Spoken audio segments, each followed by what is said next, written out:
ঢাকা শহরে অধিকাংশ ফ্ল্যাটে এই ধরনের ঘটনাটা ঘটে। আপনারা কল্পনা করতে পারবেন না যে খালি ফ্ল্যাটে কি ধরনের ঘটনা ঘটতে পারে। দেখেন, উনি বাইরের থেকে যখন ঘরের ভিতরে প্রবেশ করছিলেন উনার মাথা নষ্ট। হায়, হায়! এটা কিভাবে হলো? উনি এসে দেখে উনার যত স্বর্ণ অলংকার, টাকা-পয়সা সবকিছু দেখেন খালি ফ্ল্যাটে পড়ে রয়েছে। উনি ভাবতেও পারতেছে না উনার সাথে কি হতেছে। উনি এখন তো ভেবেও কুল পাচ্ছে না যে এই সময় আমি কি করব? এখন সে মাথা ঠান্ডা রেখে এখন দেখেন সে ভাবতেছে যেহেতু টাকা-পয়সা এই জায়গায় সবকিছু আছে তার মানে এখনো কোনো কিছু নিয়ে যেতে পারে না। আর যে এই কাজটা করতেছে সে অবশ্যই আমার বাড়ির ভিতরে আছে। দেখেন সে আর দেরি করতেছে না। টাকা গুনতেছে না। টাকা তো ঠিকই আছে। এখন আমি কি করব? আমার এখন উচিত যে সবদিকে খোঁজ করা। দেখেন, সে এখন কাউকে না ডেকে একদম মাথা ঠান্ডা রেখে আগে খুঁজতেছে। কারণ আগেই তো সে ঘরের দরজা লাগিয়ে দিয়েছে। এখন দেখেন সে ভালোভাবে খুঁজতেছে। আর কনফার্ম সে বাড়ির ভিতরে সেই লোকটিকে পাবে যে লোকটা টাকা-পয়সা, স্বর্ণ-অলংকার সব চুরি করতে এসেছে।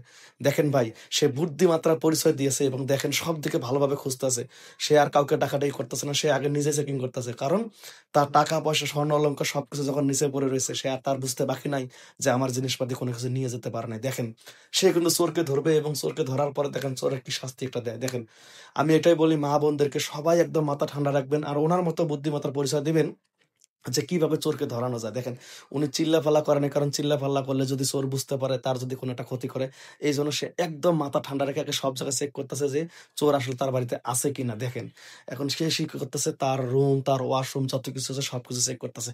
আমি সবাইকে করজোড়ে একটা অনুরোধ করতে চাই, যারা ঢাকা শহরে থাকেন অবশ্যই আপনারা আপনাদের স্বর্ণ অলংকার, টাকা-পয়সা যখন বাড়ির বাইরে যাবেন বা ২ দিন, ৫ দিন, ৭ দিনের জন্য তখন যে কাউকে রেখে দিয়ে যাবেন, নইলে সাথে করে নিয়ে যাবেন। নইলে কিন্তু এই আফুর মতো বিপদে পড়বেন আপনারা।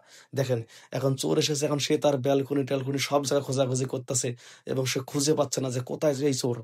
তাহলে এই টাকা-পয়সা যেহেতু নিয়ে যান সে আছে। তার মনে একটাই বিশ্বাস। দেখেন ভাই, এখন সবদিকে সে ভালোভাবে খুঁজতেছে এবং চোর কিন্তু এই বাড়ির ভিতরেই আছে। চোর কিন্তু এখনো যায়নি ভাই। চোরকে সে ধরবে। দেখেন, এইজন্য আমি অনুরোধ বারবার করব ভাই, এই ভিডিওটা আপনারা বেশি করে শেয়ার করে দিবেন। কারণ এই ধরনের ভিডিও থেকে আপনারা অনেক কিছু শিক্ষা নিতে পারবেন যারা ঢাকা শহরে থাকেন। যে অবশ্যই যখন আপনারা ছুটি পান, ছুটিতে বাড়ি যান, প্রায় এসে দেখেন যে আপনাদের মহামূল্যবান জিনিসগুলো চুরি হয়ে গেছে।